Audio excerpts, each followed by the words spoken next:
Buenas noches, iglesia. Buenas noches. Vamos a la palabra del Señor, al libro del Apocalipsis, capítulo 1. Ya me está mirando Luis de Comunicaciones. Apocalipsis capítulo 1, cuando lo tengas me das un fuerte amén. Apocalipsis capítulo 1. Versículo 5, parte B. Apocalipsis capítulo 1, versículo 5, parte B en adelante. Así dice la palabra del Señor. Toda la gloria sea al que nos ama y nos ha libertado de nuestros pecados al derramar su sangre por nosotros. Vamos a orar. Que toda la gloria sea para ti, Cristo. Que toda la gloria sea para el Cordero. Que toda la gloria sea para aquel que nos ha libertado de nuestros pecados. Que toda la gloria sea para aquel que ha derramado su sangre para que nosotros seamos perdonados. Que toda la gloria sea para aquel que entró en oscuridad para que nosotros viéramos la luz. Que toda la gloria sea para aquel que murió para que nosotros llegáramos a la vida.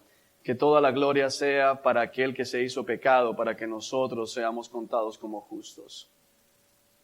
Que todo sea para ti, Jesús. Que realmente cada palabra que salga de este púlpito en esta noche sea para tu gloria. Que cada vida en este lugar sea transformada. Que cada vida en este lugar sea confrontada por lo que nos vas a decir. En el nombre de Jesús, amén y amén. Toda la gloria sea aquel que nos ama y nos ha libertado de nuestros pecados al derramar su sangre por nosotros. Él ha hecho de nosotros un reino de sacerdotes para Dios, su Padre. A Él sea toda la gloria y el poder por siempre y para siempre. Amén. El versículo 6 de este primer capítulo de Apocalipsis establece una de las verdades más importantes del Evangelio, una de las verdades más importantes de toda la Escritura, y es el propósito que tiene Dios el Padre de formar un reino de sacerdotes. De hecho, la palabra aquí en el versículo 6 no dice a aquel que hará un reino de sacerdotes de nosotros, sino aquel que ha hecho, es decir, que es un hecho consumado, es un hecho que ya ha sido alcanzado, es un propósito que ya se ha logrado a través de Cristo Jesús. El Padre ha hecho de nosotros un reino de sacerdotes. Es importante entender esto porque no dice que nos ha hecho reyes, sino que ha hecho un reino de sacerdotes, es decir, un reino compuesto por sacerdotes que reinaremos junto con el Señor, pero lo importante aquí es entender la palabra que nos ha hecho sacerdotes. Si bien no nos va a alcanzar el tiempo porque podremos hacer un estudio más adelante de lo que eso implica, es importante entender que Dios está hablando en este punto de la iglesia porque es la iglesia la que ha sido comprada con el precio de la sangre del Cordero. Es la iglesia la que ha sido llamada a ser conformada en ese sentido como un reino sacerdotal para Dios. Y dentro de esta verdad de que somos un reino de sacerdotes, esta noche vamos a enfocarnos en una de las verdades más preciosas que Dios nos ha revelado, pero que tristemente la iglesia ignora de una manera sistemática con su actuar, aunque muchas veces lo profesa. Así que teniendo esto establecido, también lo encontramos en una de las cartas del apóstol Pedro. Aquí en Apocalipsis capítulo 5 nos vuelve a decir exactamente lo mismo, hablando del Nuevo Testamento. Vayamos al libro de Números, nos vamos para el Antiguo Testamento, en el capítulo 18, Números capítulo 18. Lo tenemos. Versículo 20. El capítulo 18 de Números nos viene hablando de los deberes de los sacerdotes y los levitas. De las 12 tribus de Israel, la tribu de Leví fue elegida por el Señor para ser la tribu que iba a estar en el ministerio. Es decir, que de las 12 tribus, solo una fue escogida para servir delante de la presencia del Señor.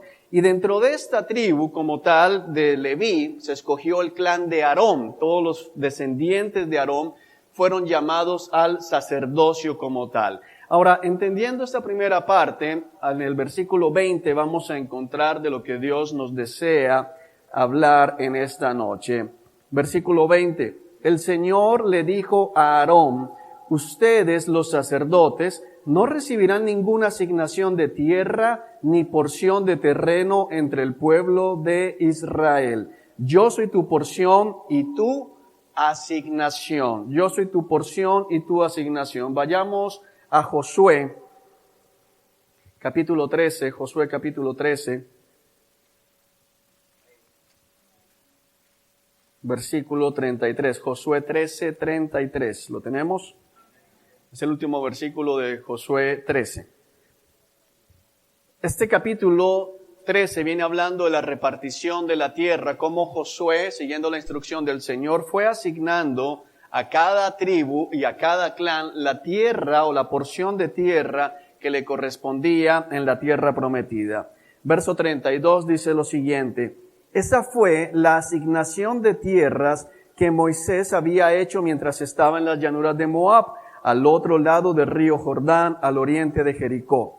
Sin embargo, versículo 33, sin embargo, Moisés no dio ninguna porción de tierra a la tribu de Leví, porque el Señor, Dios de Israel, había prometido que Él mismo sería su porción. El título de este mensaje es: El Señor es mi porción. El Señor es mi porción.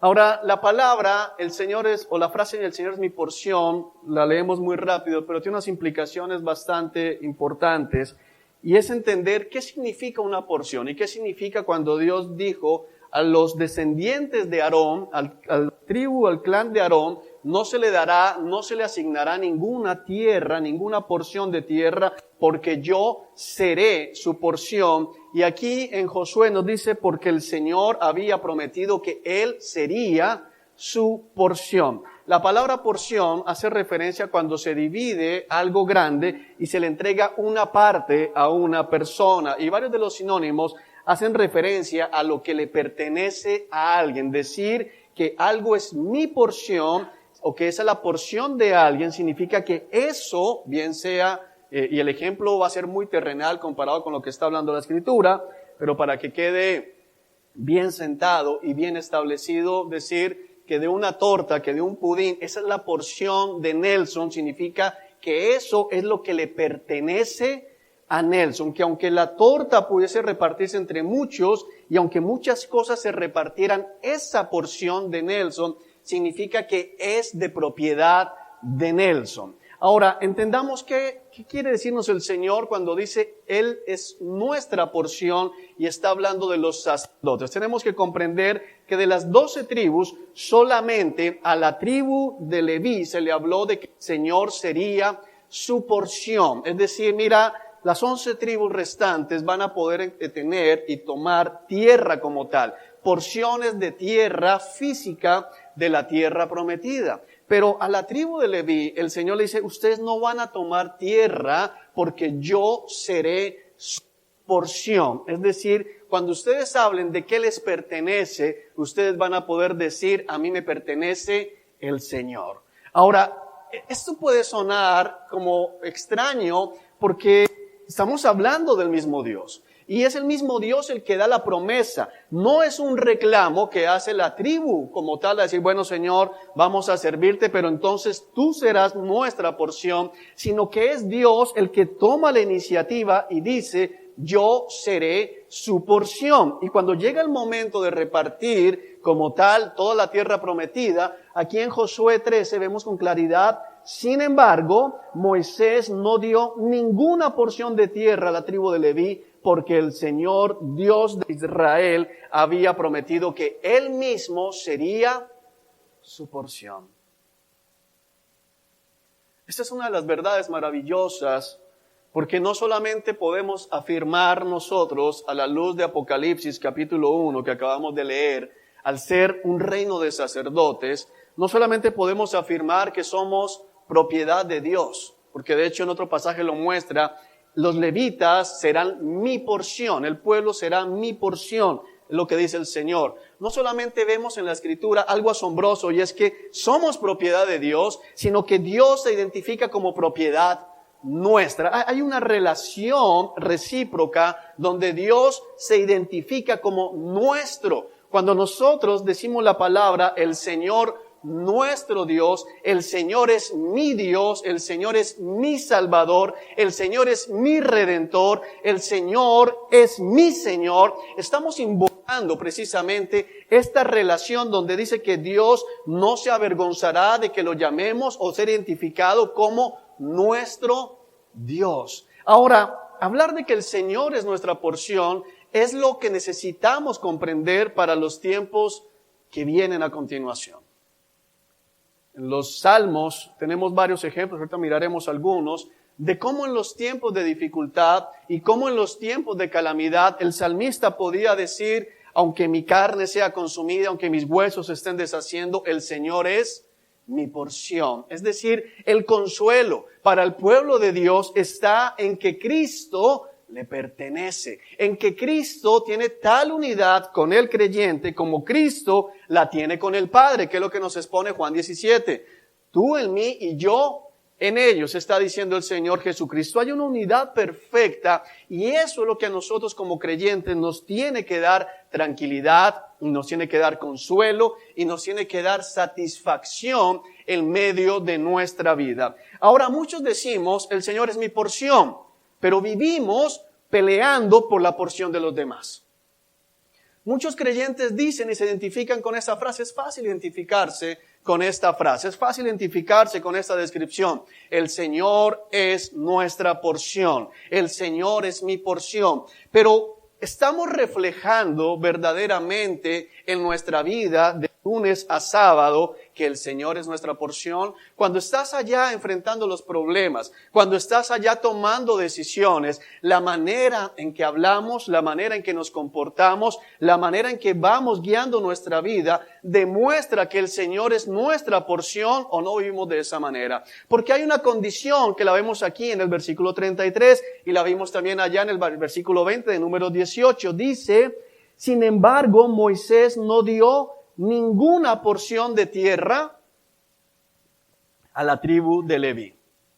Hay un intercambio que se da en este punto. Renunciamos a las cosas terrenales y ganamos a cambio algo que es de un valor incalculable. Que Dios Todopoderoso, el Señor Dios, creador del cielo y de la tierra, se convierta en nuestra porción. El problema es que la iglesia se ha creído el cuento de que podemos tener a Dios como porción, pero también nos vamos a tomar esta tierra. Y por eso muchos en la iglesia siguen tratando de conquistar reinos terrenales, siguen tratando de edificar tesoros y acumular tesoros en esta tierra, cuando toda la enseñanza de Cristo va en contravía. El Señor Jesucristo con mucha claridad dijo, no acumulen tesoro aquí.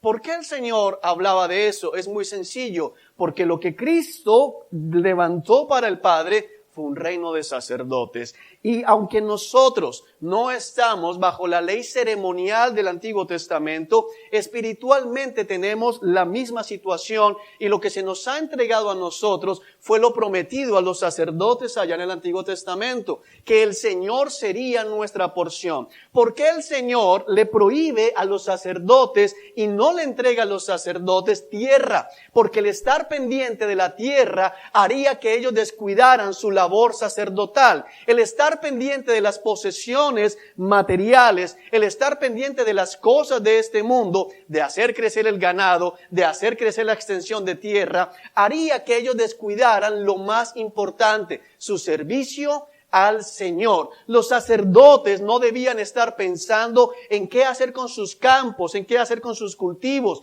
en qué hacer con sus propiedades. Ahora bien, muchos sacerdotes, el Señor los bendecía y muchos sacerdotes lograron tener también cosas terrenales, pero Dios los enfoca en algo muy importante. Vas a estar a mi servicio, vas a estar en mi presencia, solo tú puedes participar en el servicio como tal al Señor, pero de esa manera también viene una restricción. No vas a poder estar pensando en acumular cosas en esta tierra. Tu mente no va a estar alineada con las cosas de este mundo. No vas a poder estar pensando, como dice Colosenses capítulo 3, verso 1 en adelante. No piensen en las cosas terrenales. No piensen en las cosas de este mundo. Piensen en las cosas del cielo.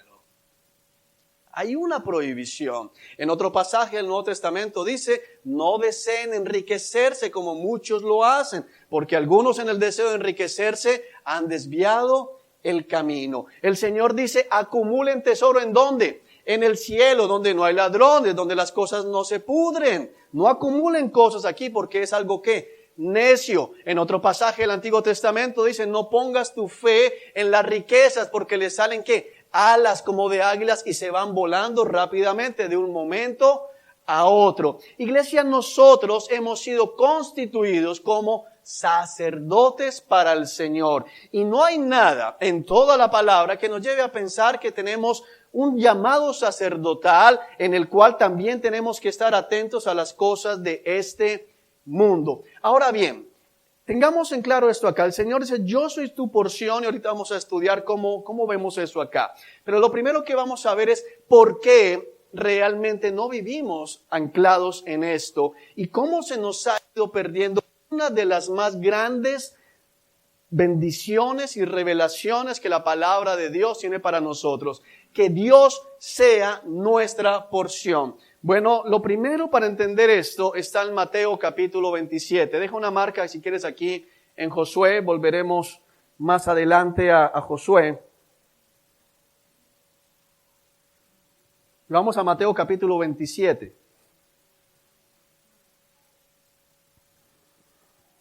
¿Lo tenemos? Mateo capítulo 27. Versículo 32 en adelante. Y alguien puede decir, bueno, ¿y qué tiene que ver la crucifixión del Señor con que el Señor sea nuestra porción? Bastante. La verdad, estuve bastante inquieto todo el día. Le decía a mi esposa, todavía no logro entender qué es lo que Dios quiere decirnos. Todavía no logro comprender qué es lo que el Señor nos quiere transmitir, porque sabía con claridad que tenía que ver con que Él es nuestra porción, pero no lograba verlo hasta que en la tarde hicimos el devocional familiar y lo entendí porque esa fue la porción del estudio del día de hoy. En el camino se encontraron con un hombre llamado Simón, quien era de Cirene, y los soldados lo obligaron a llevar la cruz de Jesús. Salieron a un lugar llamado Gólgota, que significa lugar de la calavera. Los soldados le dieron a Jesús vino mezclado con hiel amarga, pero cuando la probó se negó a beberla. Después de clavarlo en la cruz, los soldados sortearon su ropa tirando los dados. Luego se sentaron alrededor e hicieron guardia mientras él estaba colgado allí. Encima de la cabeza de Jesús colocaron un letrero que anunciaba el cargo en su contra. Decía, este es Jesús, el Rey de los judíos. Con él crucificaron a dos revolucionarios, uno a su derecha y otro a su izquierda. La gente que pasaba por allí gritaba insultos y movía la cabeza en forma burlona. Pero mírate ahora, le gritaban, dijiste que ibas a destruir el templo y a reconstruirlo en 3 días. Muy bien, si eres el Hijo de Dios, sálvate a ti mismo y bájate de la cruz. Los principales sacerdotes, los maestros de la ley religiosa y los ancianos también se burlaban de Jesús. Salvó a otros, se mofaban, pero no puede salvarse a sí mismo. Con que es el Rey de Israel, ¿no? Que baje de la cruz ahora mismo y creeremos en él. Confió en Dios, entonces que Dios lo rescate ahora si lo quiere, pues dijo, soy el Hijo de Dios. Hasta los revolucionarios que estaban crucificados con Jesús se burlaban de él de la misma manera. Esto es para predicar aquí un mes sobre este pasaje, pero vamos a concentrarnos en lo que nos dice el versículo 36 en adelante. Luego se sentaron alrededor e hicieron guardia mientras él estaba colgado allí. Encima de la cabeza de Jesús colocaron un letrero que anunciaba el cargo en su contra. Decía, este es Jesús, el Rey de los judíos. Este es Jesús, el Rey de los judíos. El Señor ha prometido ser nuestra porción. El Señor ha dicho, y no es un castigo, es una bendición, la bendición sacerdotal. algo que no le fue entregado a otros, sino únicamente a los sacerdotes, que podrían decir, el Señor es mi porción, Dios me pertenece, lo que a mí se me ha entregado, lo que a mí se me ha dado es el mismo Dios y no una parte de Dios. No dice el Señor es mi porcioncita, no dice Dios me da un pedacito de Él, dice Dios es mi porción. Dios, con todo lo que Él es y con todos sus atributos, se promete a sí mismo para nosotros. Ahora tienes unas implicaciones en la crucifixión de Cristo, pero es importante entender que para nuestra vida eso promete y garantiza realmente una vida abundante y una vida de tranquilidad y una vida en que los problemas vendrán, pero tendremos la seguridad de saber que Él es mi porción, Él es mi Dios, Él es mi herencia, Él es mi propiedad, Él es el Dios creador del universo y Él ha dicho que Él me pertenece. Ahora, para una mente perversa, lo que acabo de decir puede pensar que le va a dar órdenes a Dios. Lo que acabo de decir puede llevar a muchos a decretar y a declarar y a ordenarle a Dios. Pero para una mente espiritual, para una mente transformada por el Espíritu Santo, vas a entender que esa pertenencia no te lleva a darle órdenes, sino te lleva a tener la tranquilidad y la seguridad de que si Él es tu Dios, Él no te va a desamparar. Si Él es tu Dios, Él va a cuidar de ti. Si Él es tu Dios, Él te va a guiar y te va a llevar en todo sendero, aunque pases por valle de sombra y de muerte, no temerá tu corazón. Amén. Ahora, ¿por qué nosotros como creyentes muchas veces no vivimos de esta manera? ¿Por qué nosotros muchas veces cuando llegan los problemas enseguida nos agitamos y comenzamos a buscar la solución en el mundo? ¿Por qué muchas veces cuando llegan las dificultades, cuando las amenazas de una enfermedad, cuando las amenazas económicas, cuando las amenazas de problemas cotidianos llegan a nuestra puerta, vamos y buscamos ayuda en todo lado menos en el Señor? Bueno, la razón es muy sencilla, porque es que Dios dice, yo soy tu porción, pero no puedes escoger qué porción de Dios te agrada. Si a ti te dan una porción de un pudín de cualquier cosa, y tiene uvas pasas, o tiene frutas, tú puedes decir, bueno, mira, a mí la fruta no me gusta, y puedes comenzar a ir sacando, como decía mi mamá, está pescando, y se molestaba, decía, deje de pescar en el almuerzo, que comenzaba a ir quitando lo que no me gustaba. Bueno, el problema es que muchos han trasladado esa pesca en la comida a la vida espiritual. Y dicen, el Señor es mi porción, pero no están dispuestos a recibir al Señor tal cual como el Señor es. Aquí dice que esta gente puso sobre Él un título, este es Jesús, el Rey de los judíos. Era la acusación que había contra el Señor. Y podemos pensar, ¿cuál es esa acusación? ¿Por qué es tan terrible esa acusación? Bueno, esa acusación es tan terrible porque precisamente lo que ellos no estaban dispuestos a aceptar es lo que muchos de nosotros no estamos dispuestos a aceptar cuando vamos a ser confrontados con la palabra, que Él es el Rey. Que Él es el Rey. Él es mi porción, pero Él es el Rey. No sé si estoy siendo claro en la analogía, porque son las dos cosas. Él es tu porción, iglesia, para protección, pero Él es el Rey. Son las dos cosas. A Cristo, el cargo que le pusieron allí fue precisamente este. Es el Rey de los judíos, y los judíos no querían esa clase de rey. Los judíos no querían lo que Cristo estaba enseñando.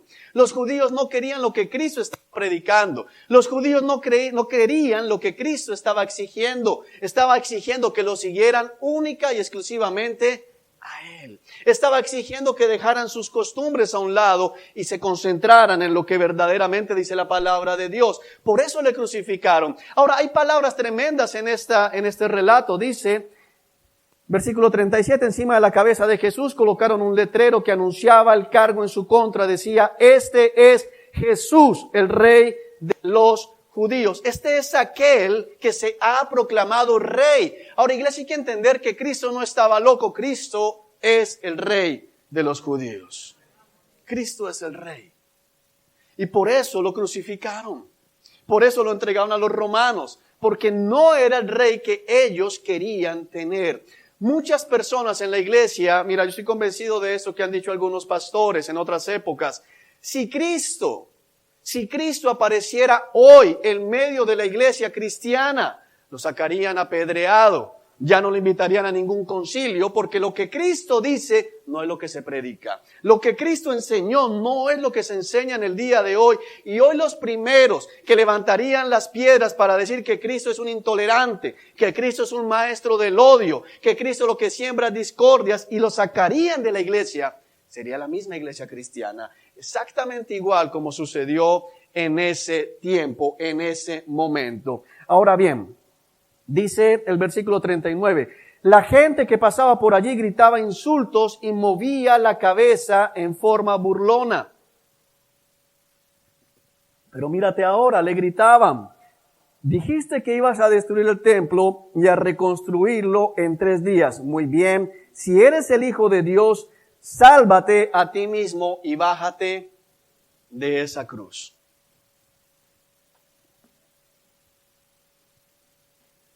Si eres el Hijo de Dios, sálvate a ti mismo y bájate de esa cruz. ¿Qué más milagros estaban esperando ellos ver? ¿Qué más señales estaban esperando ellos ver? ¿Qué más cosas querían que Cristo hiciera para decir que iban a creer en Él? Cristo estaba anclado a la cruz con 3 clavos. Uno en cada una de sus manos y uno que unía sus 2 piernas, sus 2 pies como tal. Cristo había convertido unos cuantos panes y unos cuantos peces en comida suficiente para 25,000 y habían sobrado canastas. Cristo había levantado varios muertos, algunos de ellos como Lázaro, 4 días en la tumba. Cristo había hecho caminar gente que había nacido paralítica. Cristo le había devuelto la visión a los ciegos de nacimiento. Cristo le había devuelto la capacidad de hablar a los que habían nacido mudos. Cristo le había abierto el oído a los sordos. Cristo había arreglado manos que estaban tullidas. Cristo había sanado lepra. Cristo había sacado demonios. Y sin embargo, en ese momento, esta gente estaba diciendo en forma burlona, si en verdad eres el Hijo de Dios, si en verdad eres el Cristo, como has salvado, porque es que es tremendo, dice, has salvado a otros, reconocen que había salvado a otras personas, dicen, pero si quiere que creamos en Él, que se baje de esa cruz y vamos a creer en Él. Amados hermanos, nosotros hacemos exactamente lo mismo cuando vamos a la palabra de Dios y decimos que Dios es nuestra porción y decimos que Él es nuestro Rey. Sin embargo, encontramos algo que no nos agrada, encontramos un pasaje que no nos gusta, encontramos una doctrina, una enseñanza que va en contra de lo que queremos, que va en contra de nuestros sueños, que va en contra de nuestros anhelos y decimos, bueno, si en verdad Dios quiere que yo haga eso, que me lo revele. Si en verdad Dios quiere que yo deje de hacer aquella cosa, que me lo revele, a ver, que se muestre, que me compruebe. ¿Por qué no me habla? ¿Por qué no hace algo? Yo me movería, pero solo porque está escrito en la Biblia, amado, no puedo hacerlo. Pero seguramente seguimos diciendo que Cristo y que Dios es nuestra porción. Mira, no puedes andar detrás de las cosas materiales. Pero si Dios no quiere que yo esté tan concentrado en acumular dinero, que me lo revele, que me lo muestre. Mira, aquí está escrito, sí, ahí está escrito, pero para mí eso no es ¿qué? Suficiente. ¿Acaso no es Dios? ¿Acaso si Dios no deseara en verdad que mi hijo hiciera esto, que mi hija hiciera esto, que yo como esposo hiciera esto otro, que mi esposa hiciera esta otra cosa, no me podría revelar? ¿Acaso no es Dios todopoderoso? Y si es su palabra, ¿por qué no me habla? Un sueño, una visión, cualquier cosa que yo lo creería. Es falso. Así Dios enviara un ángel para confirmarte que lo que está escrito allí es la palabra de Dios. No lo creerías, pedirías otra señal. Nosotros no podemos obtener las bendiciones de Dios si no estamos dispuestos a pagar también el precio que nos corresponde a nosotros. Porque escrito está, Señor es mi porción, el Señor será su porción, yo seré su porción, pero no les voy a dar tierra aquí. Siempre hay una condición, siempre hay algo que nos es negado, siempre hay algo que nos es pedido, siempre hay algo que nos es exigido. La pregunta que tenemos que hacernos en esta noche es, ¿estás dispuesto? ¿Lo estás haciendo o estás por debajo de cuerda acumulando?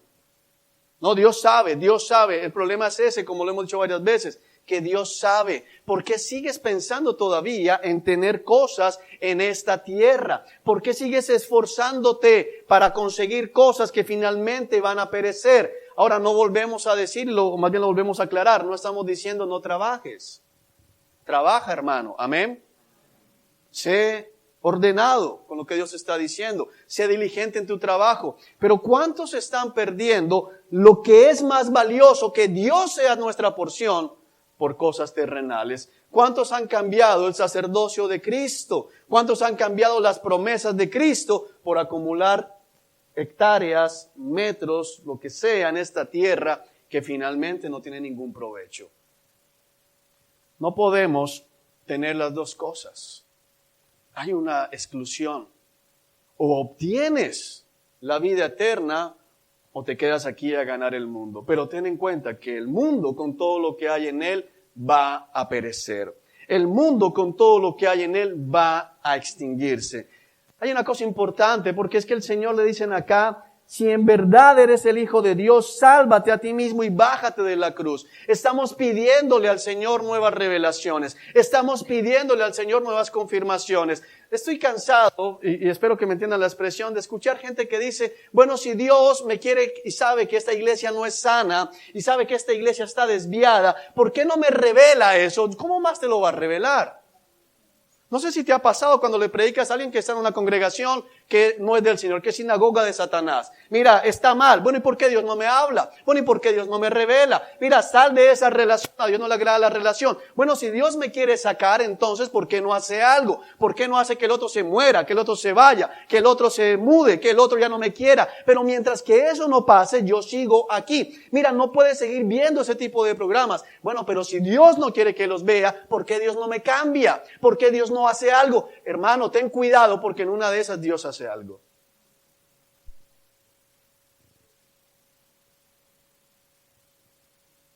En una de esas Dios va a hacer algo. En una de esas Dios va a hacer algo. Mira, de las cosas asombrosas de este pasaje era que no se hubiera abierto la tierra y se los hubiera tragado vivos. Porque por mucho menos de esto se tragó la tierra gente en el Éxodo, cuando se metieron con Moisés. Y ahí frente a ellos colgado no estaba Moisés, estaba el mismo Dios. Estaba el mismo Dios. Y podemos pensar erradamente: bueno, los judíos son terribles, los romanos fueron perversos.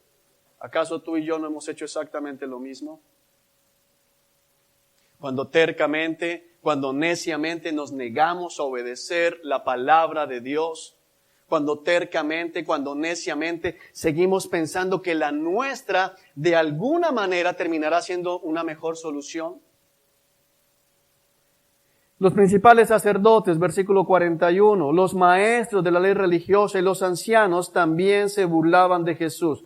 Salvó a otros, se mofaban, pero no puede salvarse a sí mismo. ¿Con que es el rey de Israel? No, con que es el que manda, con que es el que toma las decisiones. ¿Sabes qué es de las cosas más terribles que va a tener que enfrentar la gente que está en la comunidad homosexual, que no se arrepienta todas las palabras que han dicho en contra de Dios? Si a Dios no le agrada que sea homosexual, ¿por qué no hace algo? Dios va a hacer. Dios va a hacer. Es una de las cosas terribles. Acusar a Dios, retar a Dios, tentar a Dios. Muchas veces he visto matrimonios destruidos por hombres que se niegan a cambiar un trabajo que saben que los está acabando. Bueno, si Dios me da otro, renuncio a este. No funciona así. Tú no puedes ponerle a Dios condiciones para obedecer. Tú obedeces porque Él es ¿qué? El rey. Fíjate la expresión que hay aquí. Con que es el rey de Israel, ¿no? Con que es Dios. Y si es la palabra y aplica este, ¿por qué Dios no hace algo? ¿Por qué entonces sigue permitiendo esto y esto y esto y esto? Lo permite porque Él es paciente. Paciente. Yo, el Señor, lento para la ira, grande en misericordia, amor fiel por generaciones, lento para la ira, pero no significa que no llega la ira. La ira va a llegar. De hecho, la Escritura declara que el impío todos los días vive bajo la ira de Dios. Amén. Que se baje de la cruz ahora mismo y creeremos en Él. Confío en Dios, entonces que Dios lo rescate ahora si lo quiere. Pues dijo, soy el Hijo de Dios. Que baje de la cruz ahora mismo. Amados, Jesucristo hizo algo mucho más difícil que bajarse de la cruz. Fue sepultado y al tercer día se levantó de entre los muertos. El Señor Jesucristo hizo algo mucho más complejo y sin embargo ellos no creyeron. Ellos sobornaron a los soldados romanos para contar una versión falsa de que los discípulos se habían robado el cuerpo del Señor. Nosotros el día de hoy tenemos la prueba, tenemos las evidencias y el Espíritu Santo nos confirma que Cristo se levantó al tercer día de entre los muertos. Cristo no fue confirmado únicamente como el Rey de Israel. Los judíos estaban molestos porque Cristo era el Rey de Israel. Los judíos estaban molestos porque Cristo se proclamaba el Mesías a Israel. ¿Qué van a pensar ahora que Cristo fue levantado al tercer día y vindicado no como Rey de Israel, sino como Rey del universo? Porque es que el problema está allí. Muchos todavía siguen luchando con el reinado de Cristo en algún área específica de su vida. Muchos siguen luchando. Hay personas que se han ido de esta congregación porque están de acuerdo en todo menos en algo. Y se van. Yo estoy de acuerdo con que, mira, te voy a poner una cosa muy sencilla. Aquí llega mucha gente, porque aquí llega gente todos los domingos.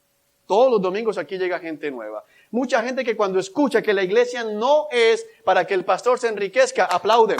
Amén. Esa es la verdad. Eso es lo que hay que predicar. Pero cuando nos metemos en su casa, espérate, no, mi casa no te metes. Es que el problema está allí. El problema está en que decimos, mira, él puede ser el rey, pero no de todo. Si no lo soportaban como rey de Israel, mucho menos como rey de todo el universo. Pero el problema para ellos y para todos los que siguen en esa rebeldía es que Cristo no es el rey de los judíos, es el rey del universo. Es el rey del universo. Cristo tiene autoridad sobre toda tu vida. Cristo tiene autoridad sobre tu familia. Cristo tiene autoridad sobre tu matrimonio. Cristo tiene autoridad sobre todo lo que tú eres, hermano. Tú no puedes seguir pensando que esto que dice a mí no me cuadra, porque no se trata de que a ti te cuadre, se trata de que Él ha dicho, y así como lo hicieron los judíos, así como lo hicieron los romanos, muchos de nosotros crucificaríamos a Cristo para que no se siga metiendo en lo que según nosotros no es su área. En lo que según nosotros no debería meterse. Hoy muchos siguen hablando, hoy leía una cosa terrible de una actriz porno diciendo que es evangélica porque Dios mira hacia el corazón. No estoy hablando de una exactriz porno, sino de una mujer que está activa filmando pornografía, pero que dice, soy cristiana y el problema es que la religión juzga mucho, pero el Señor me ama, el Señor ve mi corazón y sabe cuánto le amo. Y nos puede parecer, terrible.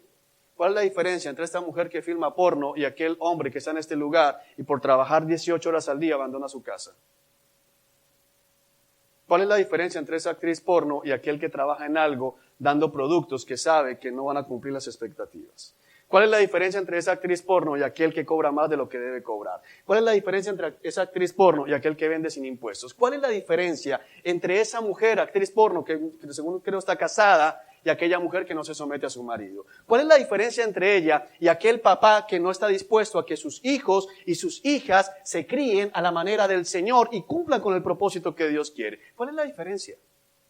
Porque acabo de ver sus caras. ¡Oh, terrible! ¿Cómo se le ocurre decir que es cristiana? Es el colmo. ¿Y lo tuyo no?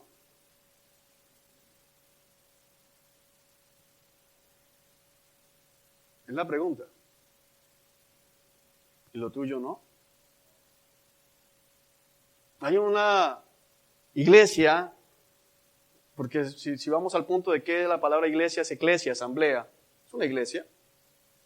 Una iglesia que promueve el homosexualismo. De hecho, hay varias, pero anda circulando en las redes una especialmente que anda mostrando supuestos modelos de familia en la escritura. Y decimos, ¿cómo se les ocurre decir que son homosexuales pero que son cristianos? y que Dios los aprueba así y que Dios los ama de esa manera y que Dios está feliz porque Dios, como le escuché el comentario de una persona de esta comunidad, Dios me ama tanto que me hizo gay. Oye, terrible. ¿Y lo tuyo? Cuando te niegas a someterte a lo que dice la palabra, cuando te niegas a someter tus finanzas a la palabra de Dios, cuando te niegas a someter tu tiempo a la palabra de Dios, no oro porque no tengo tiempo. ¿De quién es el tiempo? ¿Quién te dio el tiempo? ¿Quién te dio el día de hoy? ¿Y tú vas a salirle con que no tienes tiempo para orar? ¿No tienes tiempo para leer la palabra? ¿No tienes tiempo? No, perdóname, pero no me voy a casar de esa manera, perdóname, pero no voy a criar mis hijos así, no los voy a disciplinar, no voy a hacer aquello, no voy a cambiar aquello. Si Dios quiere, Dios hará. Dios ya hizo. No se bajó de la cruz, se levantó de la tumba. Se levantó de la tumba, fue levantado a la derecha del Padre y declarado como Rey del universo. Y ante su presencia, delante de Él, toda lengua un día confesará que Jesús es el Señor y toda rodilla se doblará. Amén.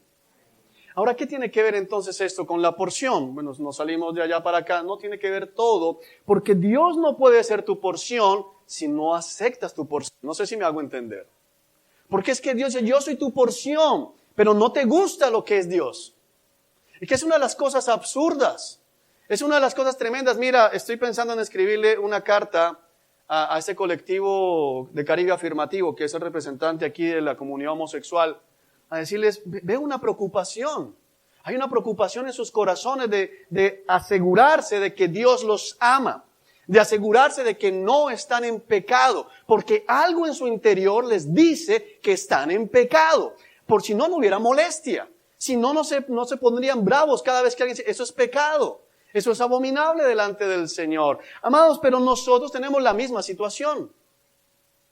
El problema es que comenzamos a pensar que el pecado de aquel es peor que el pecado mío. Comenzamos a pensar que mi situación de desobediencia no es tan grave como la del otro. Pero el problema es que Dios dice, yo seré su porción. Yo, el Señor no se divide. El Señor no se presenta de acuerdo a las culturas. El Señor no dice, bueno, ¿cómo eres tú? Bueno, es que tú eres costeño, ¿verdad? A ti te gusta decir palabras picantes. Entonces contigo voy a ser un Dios que le agrada la palabra picante. Bueno, tú eres mironcito, siempre has sido coquetón desde niño. Entonces, como eres coquetón, yo para ti voy a hacer una porción coquetona. No. Hermanos, no.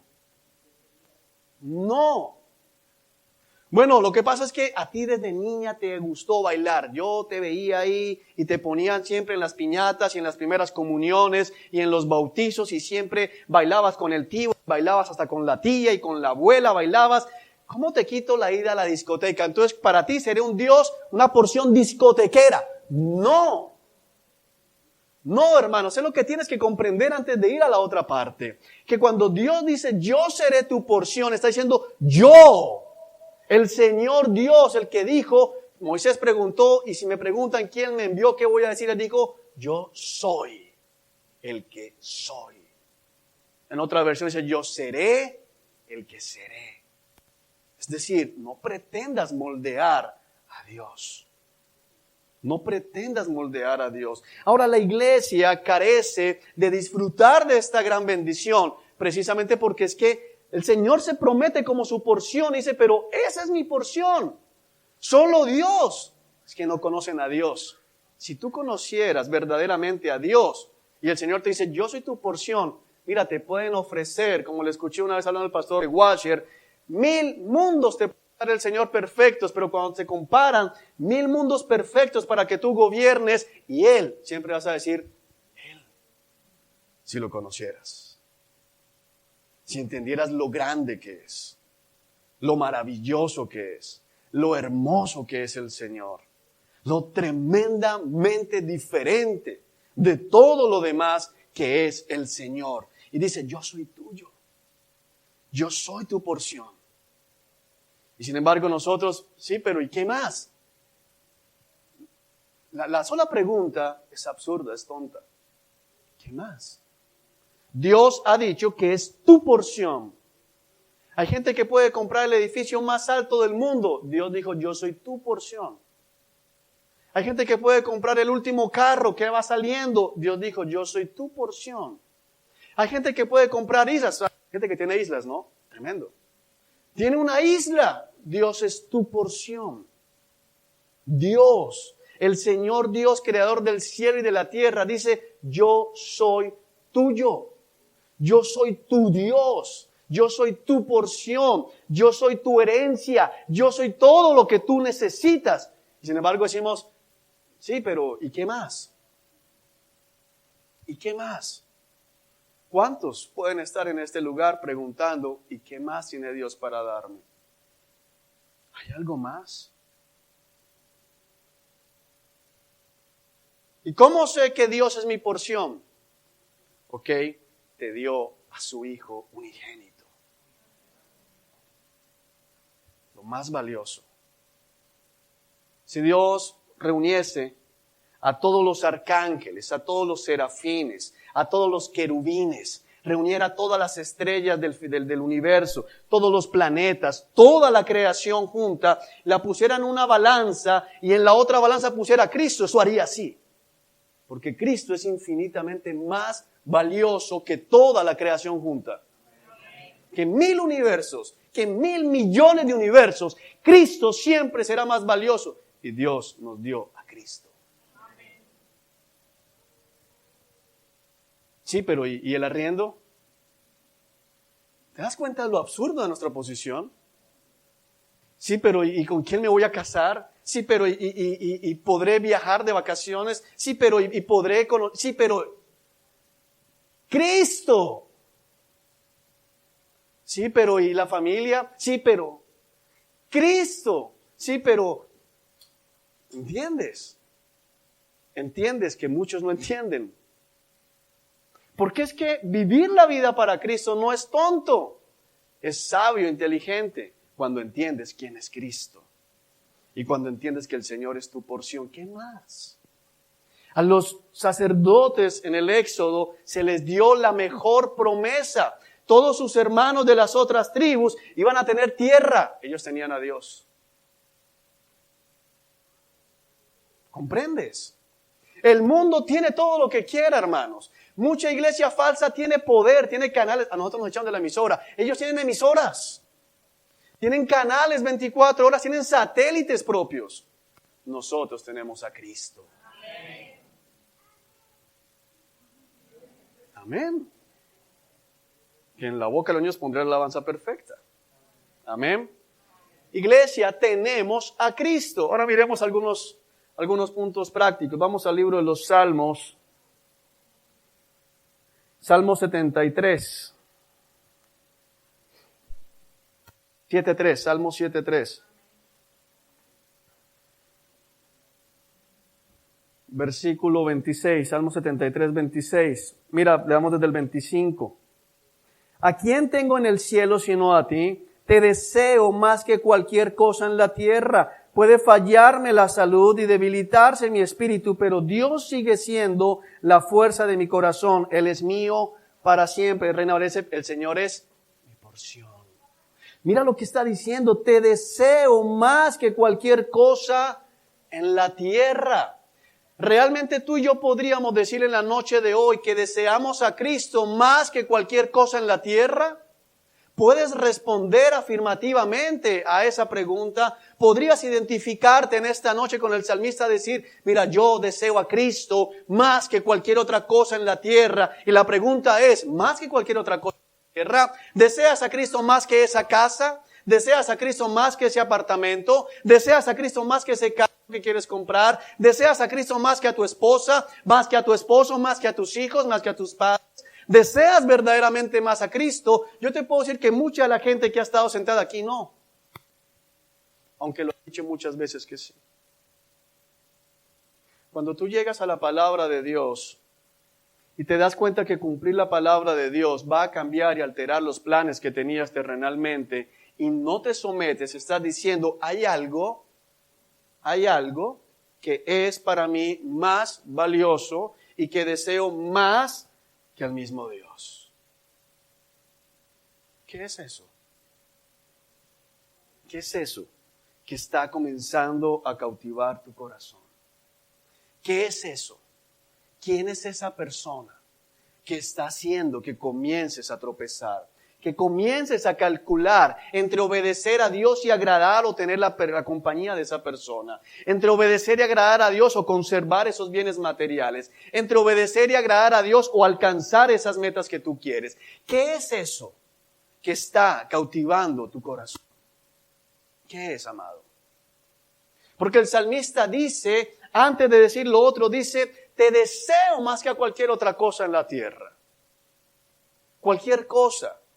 Y eso es muy similar a lo que el Señor Jesucristo dijo allá en Mateo. ¿De qué le sirve al hombre ganar el mundo si pierde su alma?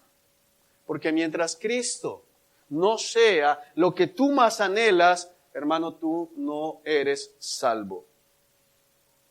Si hay algo, escúchame bien, si hay algo en esta tierra, si hay alguien en esta tierra, si hay una circunstancia, una meta en esta tierra por la cual tú estarías dispuesto o contemplaría la posibilidad de hacer a un lado la palabra, acomodar la palabra, muy probablemente tú no eres salvo o vas en el camino de descenso.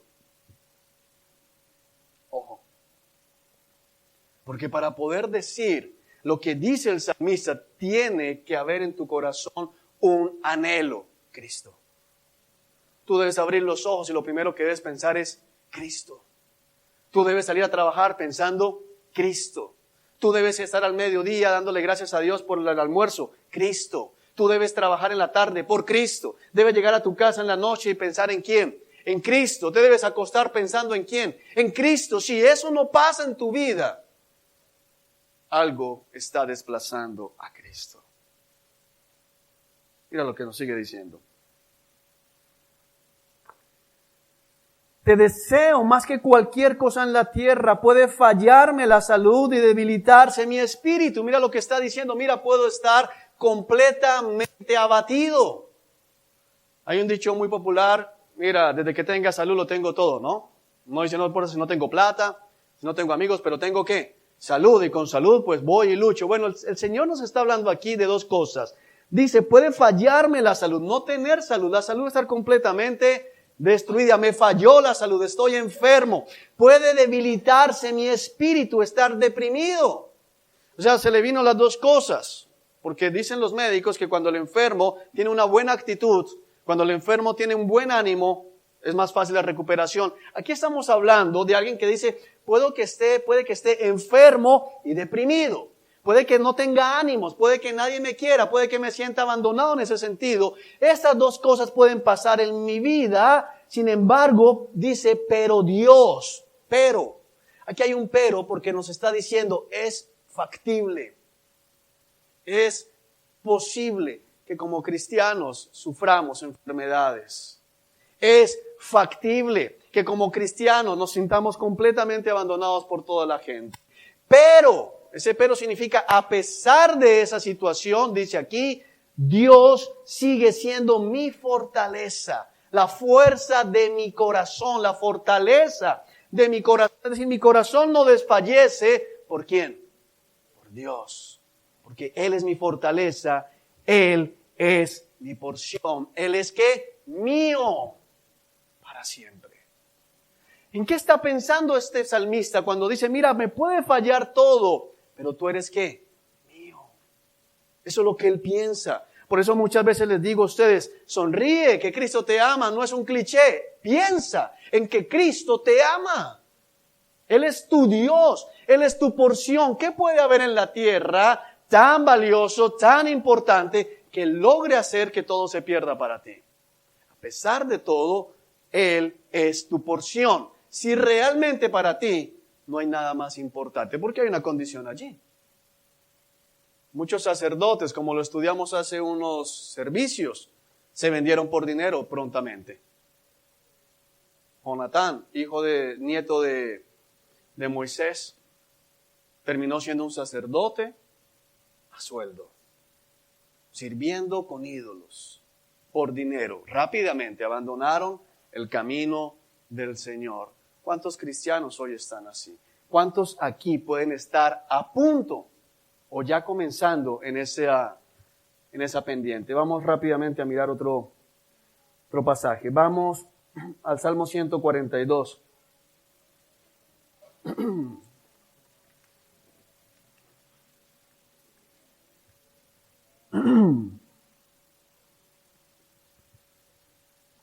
Versículo 5.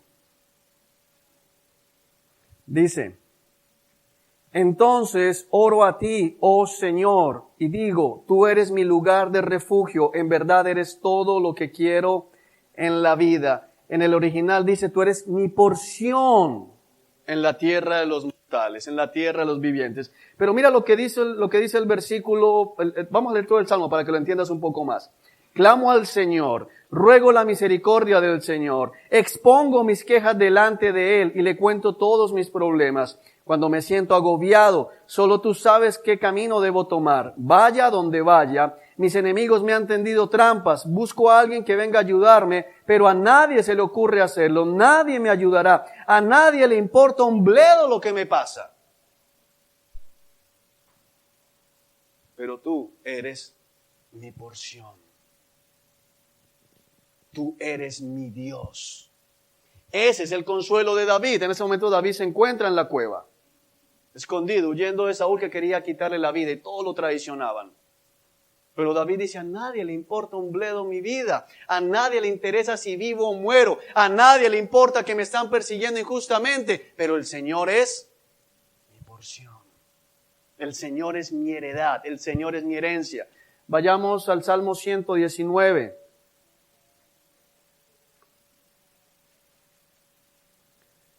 Verso 57.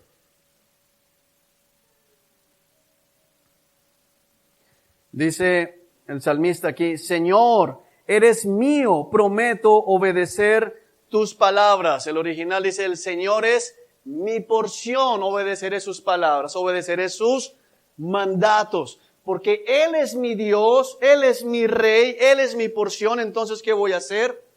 Obedecer. Que vuelve a lo mismo. El problema radica ahí. Fíjate cómo en los 3 salmos que hemos mirado, todo se refugia también a que Dios es lo más importante para la vida de estos salmistas. Vayamos al libro del Salmo 16.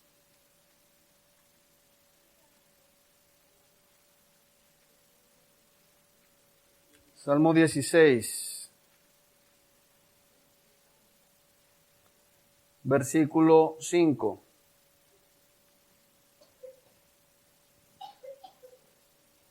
Dice, Señor, solo tú eres mi herencia, mi copa de bendición. Tú proteges todo lo que me pertenece. Mira qué tremendo, porque aún las cosas materiales que Dios nos ha dado para administrar están bajo la protección de Dios cuando Dios es nuestra porción. La palabra aquí hace referencia a eso. En la Reina dice, Dios es mi porción, es mi heredad. El Señor es mi herencia, el Señor es lo que me pertenece. Es mi Dios. Y como es mi Dios, ¿el qué? Me protege.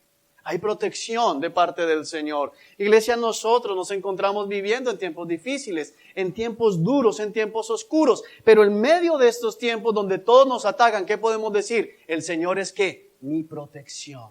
Porque es mi porción, es mía. Y tú necesitamos en esta noche recordarnos que no hemos sido dejados huérfanos. No hemos sido abandonados por Cristo, a pesar de lo que estemos viviendo, a pesar de las circunstancias que se levanten, a pesar de los problemas y las amenazas que podamos ver, tenemos que seguir recordando que Dios ha prometido, porque fue una promesa que Él hizo, ser nuestra porción, ser nuestro Dios, ser nuestra herencia, ser nuestra propiedad y de esa manera poder estar tranquilos en medio de cualquier circunstancia que podamos vivir. Pero tienes que recordar, como lo miramos allá en Mateo capítulo 27, si realmente estás dispuesto a permitir que Él sea el Rey de tu vida. Ahora, cuando digo dispuesto a permitirlo, estoy hablando únicamente en sentido humano, porque lo permitas o no, Él es tu Rey.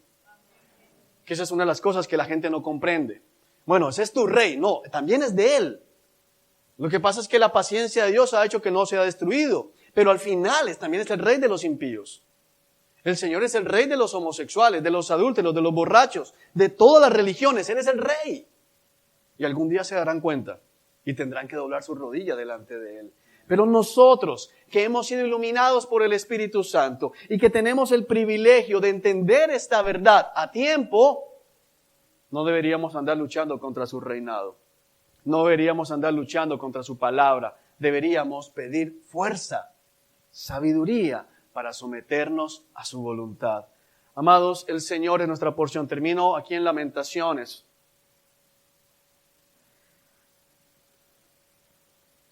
Lamentaciones capítulo 3. Es un libro que mucha gente no lee en la iglesia porque le parece, no, Lamentaciones, yo no me quiero lamentar, quiero esa alegría y gozo. Está después de Jeremías, entre Jeremías y Ezequiel. Lamentaciones capítulo 3.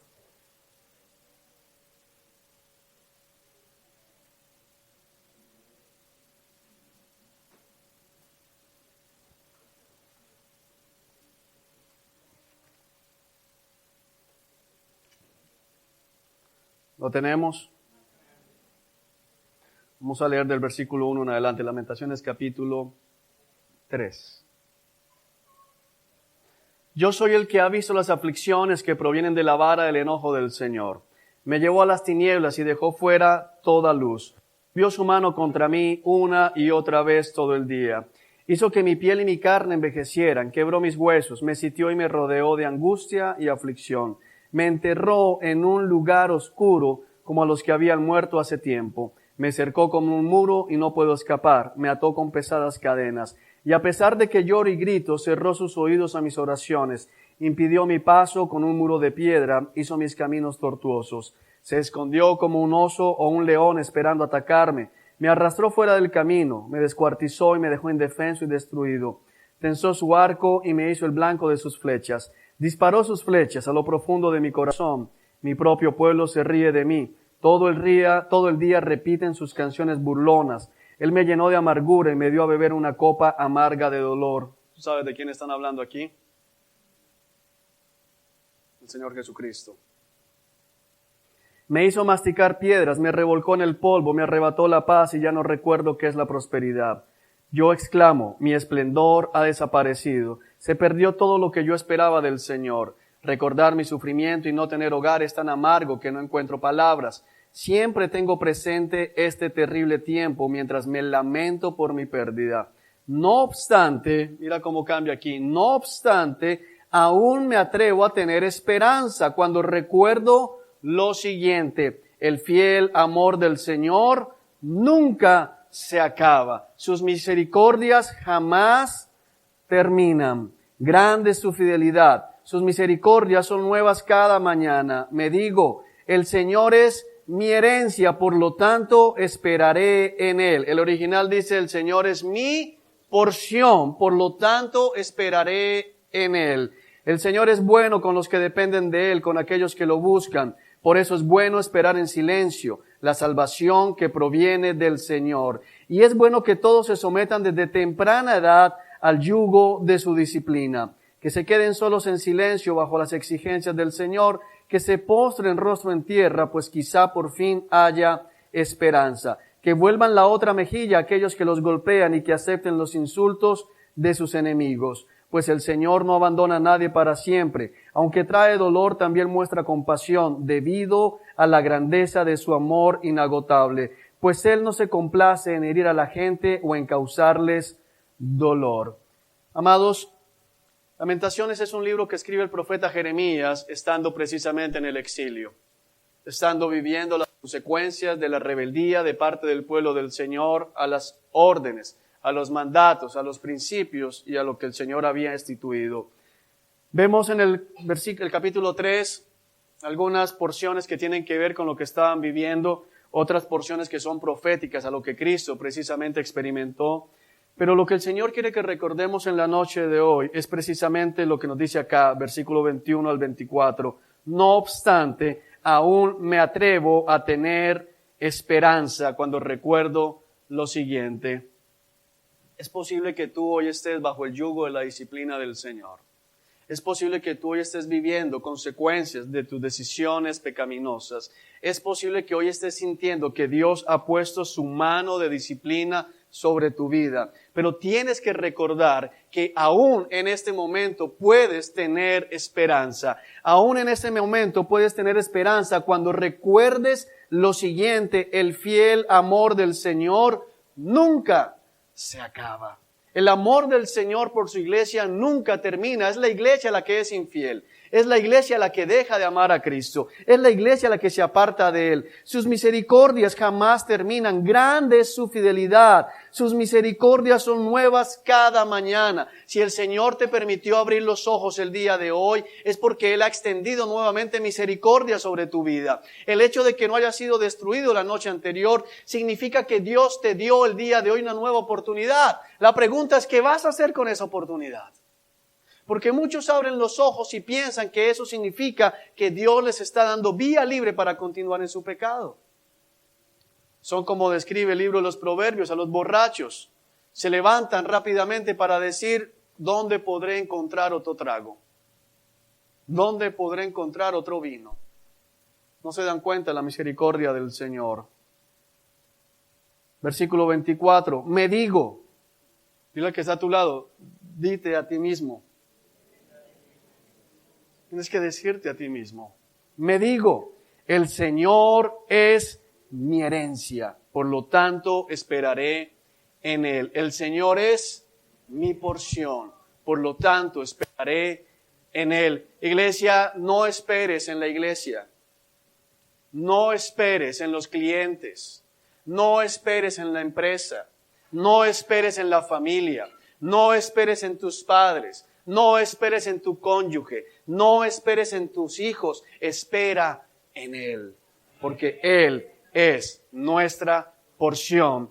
Él es tu porción. Amén. Vamos a orar, iglesia.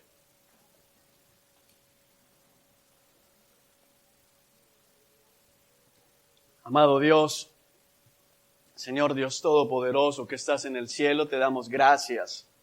Te damos gracias en esta noche porque nos has recordado una promesa preciosa. Es que tú eres nuestra porción. Tú eres nuestra porción, Señor. Aunque todo falle, si nosotros seguimos aferrados a esa esperanza, podremos seguir adelante. Tú eres nuestra porción. Aunque nuestros huesos se estén consumiendo, aunque nuestro espíritu esté abatido, Señor, tú eres la fortaleza de nuestro corazón. Tú eres nuestra porción. Tú eres nuestra herencia. Tú eres nuestro Dios que nos protege, porque somos un reino de sacerdotes para ti, Señor. Pero ayúdanos, porque muchas veces, Señor, somos nosotros los que hemos tratado de conseguir porciones en esta tierra. Hemos tratado de conseguir porciones, Señor, en esta vida. Y por eso, Señor, sufrimos.